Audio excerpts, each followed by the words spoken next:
ચલો એ 40 સુધીનો આપણે આગલા વિડીયોમાં આપણે જોઈ લીધું. હવે જોઈએ આપણે 41 થી. જો ચંદ્રનો વ્યાસ પૃથ્વીના વ્યાસથી આશરે ચોથા ભાગનો હોય તો તેમની વક્ર સપાટીનું ક્ષેત્રફળનો ગુણોત્તર શોધવાનો છે. એટલે આમાં બે ચંદ્ર અને પૃથ્વીનું સાપેક્ષ આપેલું છે. તો પહેલા આપણે બે સાપેક્ષમાં ચંદ્ર અને પૃથ્વી લઈ લીધું. બરાબર. ચંદ્રની ત્રિજ્યા નાનો આટ અને ચંદ્ર નાનો હોય, પૃથ્વી મોટી હોય એટલે પૃથ્વીનો આપણે મોટો આર લખ્યો. બરાબર. વ્યાસ આનો ડી અને આનો મોટો ડી લખ્યો. બરાબર. હવે આપણે અહીંયા સાપેક્ષમાં શું આપ્યું? ચંદ્રનો વ્યાસ એ પૃથ્વીના વ્યાસથી ચોથા ભાગનો છે. એટલે પૃથ્વીના વ્યાસને 4 વડે ભાગવાનું, 1/4 કરવાનું. ચોથો ભાગ છે એટલે બરાબર. તો 1/4 ડી થશે. બરાબર.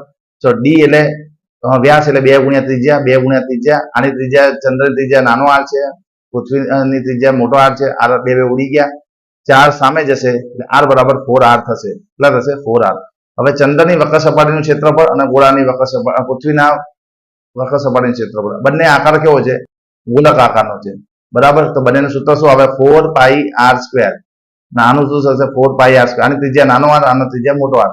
4 ઉડી જશે, પાઈ ઉડી જશે, તો r² થશે. હવે r ની જે કિંમત જે છે એ જે આપણે શું મેળવી છે? 4r. આપણે અહીંયા 4r મૂકી દઈએ.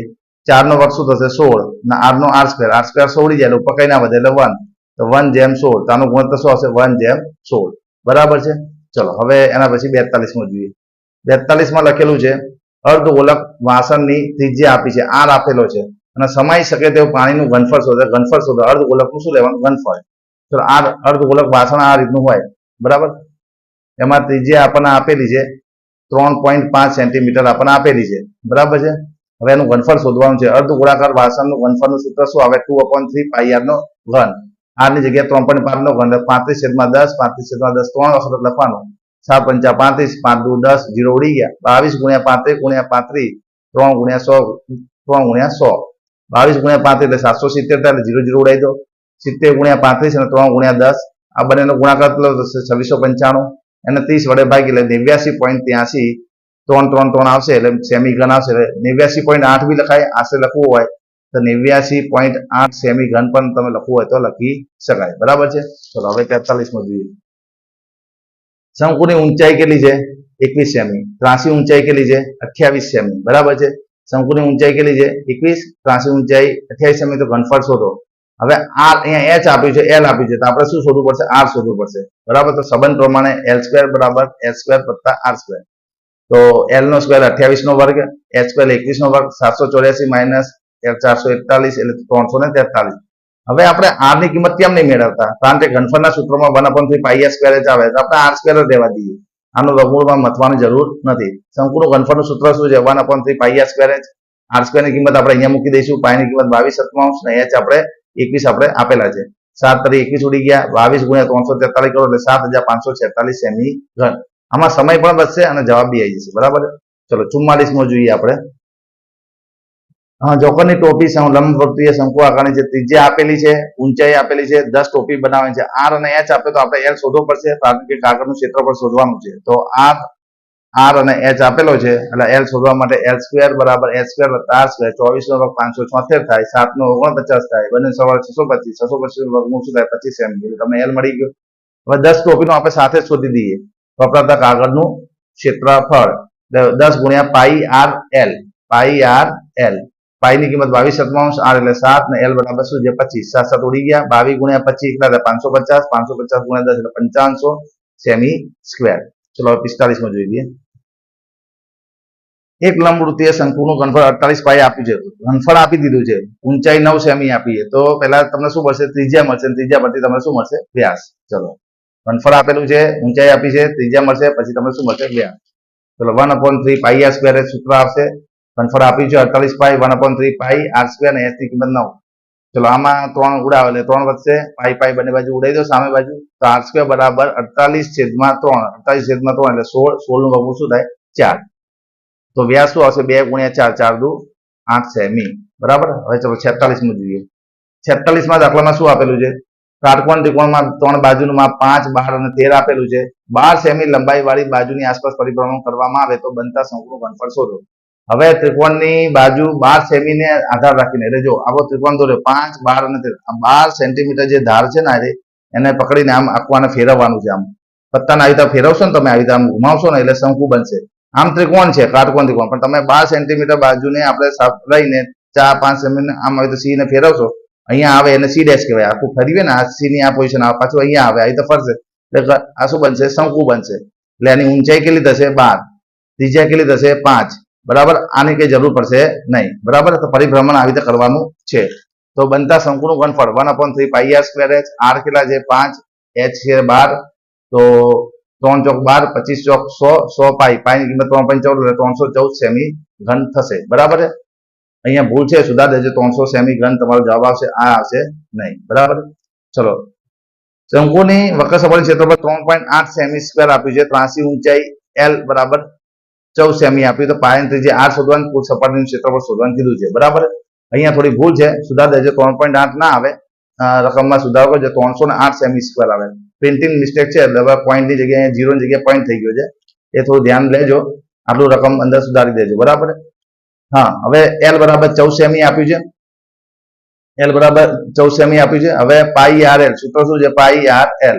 પાઈ એટલે 22/7, અહીંયા છેદ ઉડે એટલે 2 વધે, 22 ને 2 સામે જાય, 308 ને 2 વડે ભાગી એટલે 154, 22 × 154 એટલે આર બરાબર કેટલા થશે? 7 સેન્ટીમીટર. બરાબર. હવે એની કુલ સપાટીનું ક્ષેત્રફળ શું આવે? પાઈ આર. આ શંકુ દોર્યું હોય એની કુલ સપાટી એટલે કેવી કહેવાય? આ તો વક્ર સપાટી તો આવે જ, પણ નીચેની આ તળિયાની બી સપાટી આવે એટલે આ બધું બેને ભેગું થાય સૂત્ર શું બને? પાઈ આર કૌંસમાં એલ પ્લસ આર. બરાબર. પાઈ એટલે 22/7, આર એટલે 7, એલ બરાબર 14 અને આર બરાબર 7. 7 7 ઉડી ગયા. 22 × 14 ને 7 21, 22 × 21 એટલે 462 સેમી સ્ક્વેર. એટલે 462 સેમી સ્ક્વેર આવશે. 462 સેમી સ્ક્વેર અને આર બરાબર 7 સેમી. બરાબર. ચલો, અર્ધ ગોળાકાર મકાનનો ઘુમટ છે, એને રંગ કરવાનો છે.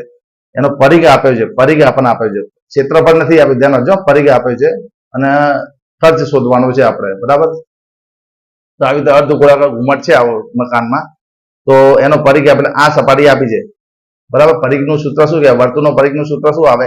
2 પાઈ. આ કયા પ્રકારનો આકાર દેખાય? પરિઘ વર્તુળ આકારનો છે. વર્તુળનો પરિઘ એટલે શું થાય? 2 પાઈ આર. 2 પાઈ આર લઈએ આપણે તો પાઈની કિંમત 22/7, આર એટલે આર શોધવાના છે આ 2 અને આનું 17.6. તો 7 સામે જાય, 2 અને 22 છેદમાં જાય, આનો પોઈન્ટ કાઢી છે 10%. 22 છે, 22 ભાગો 2 ભાગો 22 અને 2 ઉડાવો એટલે અહીંયા શું વધે? 4. 4 × 7 = 28 10 એટલે 2.8 મીટર થશે. કેટલું થશે? 2.8 મીટર. હવે એનું શું શોધવાનું છે? વક્ર પુષ્પ. અને કલર કરવાનો છે એટલે વક્ર પુષ્પ. અર્ધ ગોળાનું વક્ર પુષ્પ શું થાય? 2 પાઈ આર સ્ક્વેર. પૂરા ગોળાનું શું થાય? 4 પાઈ આર સ્ક્વેર. અર્ધ ગોળાનું 2 પાઈ આર સ્ક્વેર. સાદુરૂપ આપશો એટલે કેટલું આવશે? 4928/100 મીટર સ્ક્વેર. હવે આપણે જે છે એકમ આપ્યો છે સેમી સ્ક્વેર, રકમનો ભાવ આપ્યો છે સેમી સ્ક્વેર, અને આપણે શોધ્યું મીટર સ્ક્વેરમાં. તો આને સેમી સ્ક્વેરમાં ફેરવો. 1 મીટર સ્ક્વેર બરાબર 10,000 સેમી સ્ક્વેર થાય. એટલે 10,000 વડે ગુણો. કેટલા મીટર? 0 ઉડશે, 2 0 ઉડી ગયા. કેટલા થશે? 4,92,800 સેમી સ્ક્વેર તમારું આ મળશે, તમારું ક્ષેત્રફળ. હવે 100 સેમી સ્ક્વેર નો જે છે ભાવ તમને શું આપ્યો છે? 5 રૂપિયા ભાવ આપ્યો છે. તો આટલાનો કેટલો થશે? તો આમાં 2 0 ઉડી જશે. 4,928 × 5 એટલે 24,640 રૂપિયા ખર્ચ થશે. બરાબર. કેટલો ખર્ચ થશે? 24,640. ચલો, હવે 49. મોનિકા પાસે 551 મીટર સ્ક્વેર ક્ષેત્રફળ ધરાવતો કેનવાસનો ટુકડો છે. એમાં 7 મીટર ત્રિજ્યા છે અને એવો શંકુ આકારનો તંબુ બનાવવો છે. હવે ટાંકા લેવા માટે અથવા કોઈ બી એનો કટિંગ કરીએ એમાં 1 મીટર સ્ક્વેર કાપડનો બગાડ થાય છે. હવે 1 મીટર સ્ક્વેર એટલે તમે 551 મીટર કાપડ લાવ્યું હોય બજારમાંથી, 1 મીટર સ્ક્વેર કાપડ બગડી ગયું તો તમારું યુઝફુલ કેટલું કાપડ થયું? 550 મીટર સ્ક્વેર. એટલે ક્ષેત્રફળમાં 550 મીટર સ્ક્વેર આપણે વપરાશે.